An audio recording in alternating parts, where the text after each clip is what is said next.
Бала кетіп, ағайға асық ойнайық. Ассалаумағалейкум. Уағалейкум ассалам балалар. Не істеп жүрсіңдер? Біз келдік асық ойнауға. Онда төрлетіңдер балалар.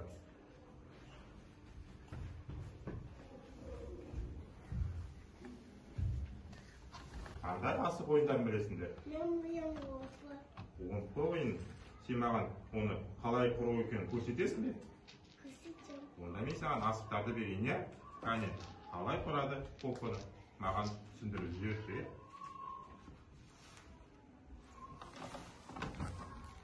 Ортасына умпа қойылады, иә? Қалай өлшенеді? Бір сақамен.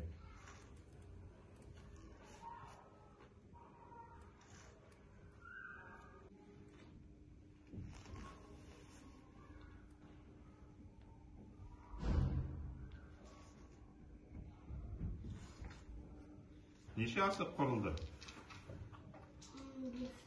5-5-тен, иә? Жақсы, дұрыс.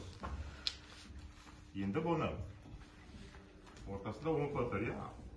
Шеттерінде кенел 5 кенелден. Ар жағында 5-еу, бер жағында 5-еу. Жақсы. Енді бұны біз не істеуіміз керек? Атамыз. Көздеп атуымыз керек. Дұрыс айтасың. Кәнеки?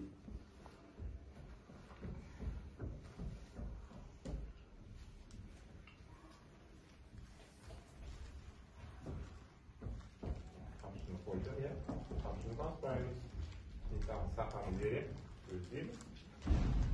Сәлде атамыз кәнекей. Балар кедергі жасамаймыз, иә?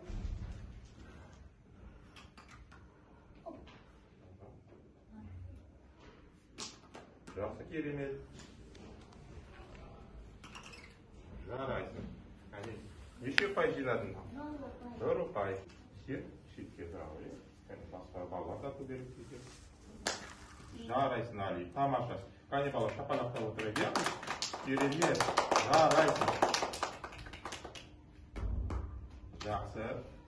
Али, неше ұпай жинадың сен? 2. 2, иә? Дұрыс, 2 ұпай. Ох, жарайсың, Иса. Балалар, жаңа ғана умпа ойын ойнады. Ал енді кім неше ұпай алды? Мен 1 ұпай алдым. Мен 1 ұпай алдым. Керемет. Мен 2 ұпай алдым. Жарайсың. Мен 2 ұпай алдым. Жақсы. Мен 3 ұпай алдым. Жарайсың. Ұлттық ойынымызды насихаттап жүруіміз керек. Сендерге бүгінгі ойындарға рахмет.